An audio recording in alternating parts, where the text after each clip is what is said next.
Please be seated.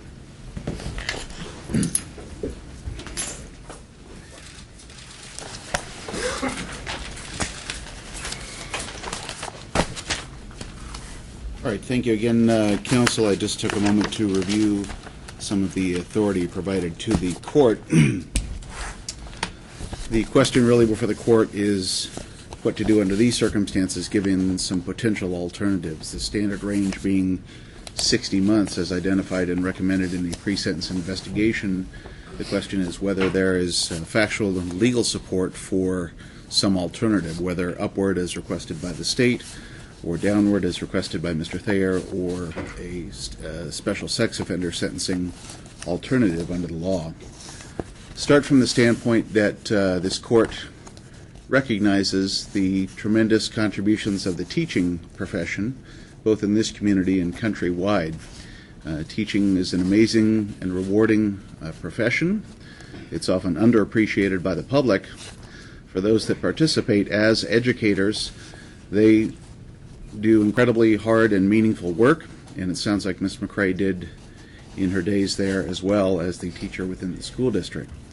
However, teachers also to some extent put themselves in a fishbowl. They are given a position of incredible trust to oversee the children of our community, and especially as children get older and they become young adults in the vernacular, although not necessarily adults from legal standing until they're age 18, the exposure, I suppose, is perhaps greater. In going over the criteria, the court looks at, well, first of all, I will mention the thing that really stands out to me in this case is that this is an abuse of trust. The specific facts of the crime themselves are less important than the betrayal of that trust by the defendant, both to the victim and his family and to the community at large. This is a crime which, if any, can be said to affect the community. One such as this does, in fact, largely affect the community. It's a shocking one to the community. It creates very difficult feelings and rifts and injuries which are very difficult to repair, especially the trust of the community. That's really what this case stands out for in my mind.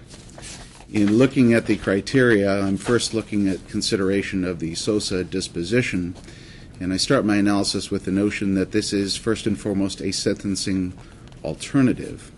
The court's given a certain amount of discretion, but the court is required to follow the policy that's set by the legislature.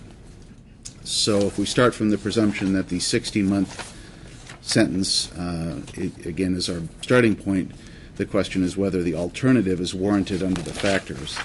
Mr. Thayer correctly cited the factors to the court. Those are found under RCW 994A 670, subparagraph, it's like B4.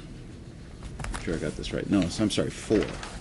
So there are 6 factors that are in there, and there's excellent argument made from the defense and supporting documentation of some amenities to special sex offender alternatives under these particular circumstances. And I think there's some merit to the argument.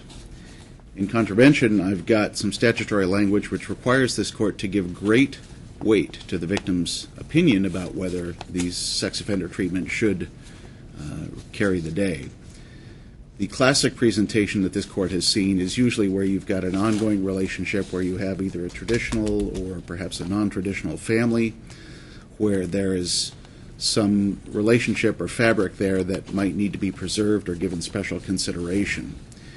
In this particular situation, given the fact that this was a teacher-student relationship, that Ms. McCrea has lost her job and may not be able to return to teaching, that there should be no contact between these two as student and teacher or otherwise. It's impressed upon the court that the fact that the victim's family does not support the special sex offender sentencing alternative, and that the court, by law, and I would say also in fairness, ought to give great weight to that family's consideration. It will be the conclusion of the court that the SOSA disposition cannot be appropriate under these circumstances.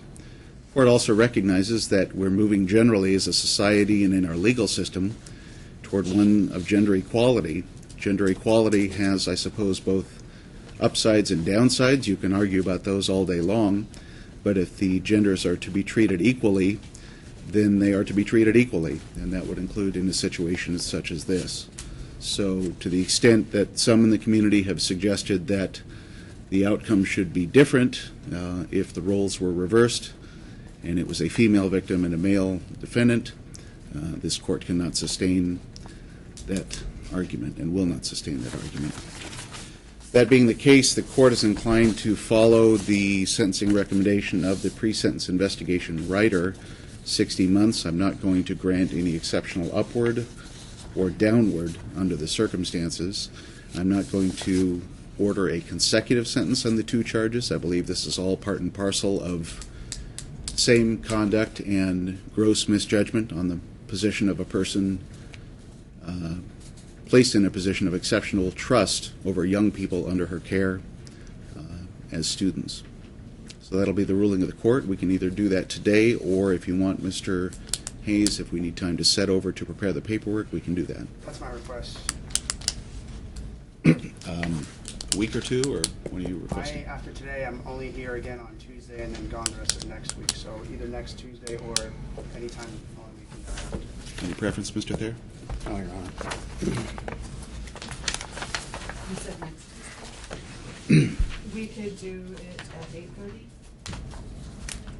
That works. What day? That's Tuesday next week. I got a trial next week, currently. Are you available on the 5th, Mr. Hayes? I am not. I'm on vacation that day. How about towards the end of October, third week in October, maybe? That'd be fine. Anything after the 12th. Be a lot better. Let's We have a docket on the 16th. Sign this right here. 16th, 9 a.m.? All right, October 16th, 9 a.m.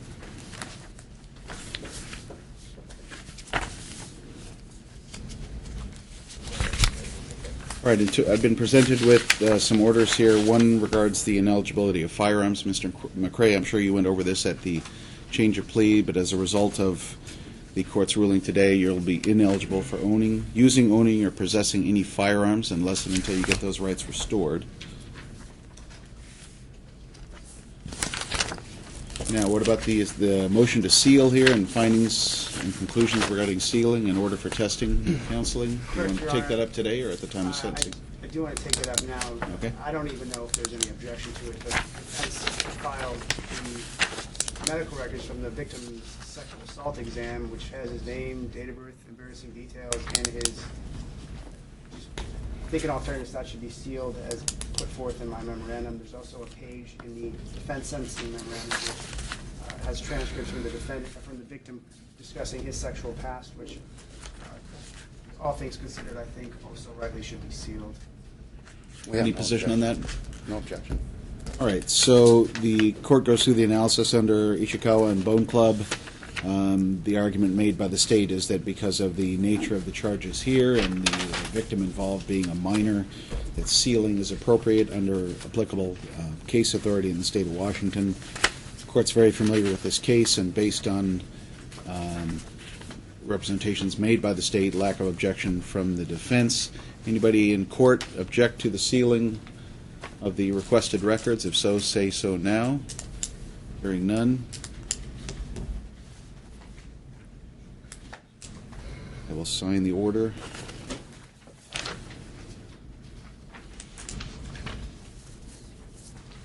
Also going to replace the pre-conviction sexual assault protection order with a new one, prohibits you from any contact with DWF. You know who that is. The order expires on September 30th, 2022. Contact means getting within 1,000 feet or any sort of contact, direct, indirect, through third parties, electronic. Any of that could be potential violations for which you could be subjected to new criminal charges. It's very serious, very broad. If you have any questions, you can talk to your attorney about that. You will get a copy of it.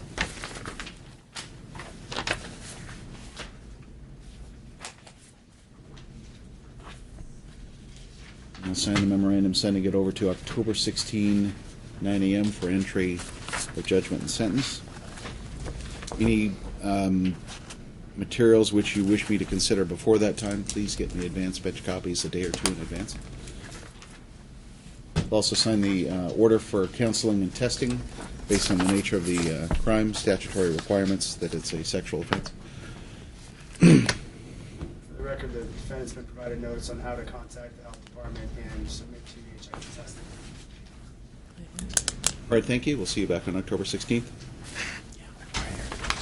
Thank you. I'm going.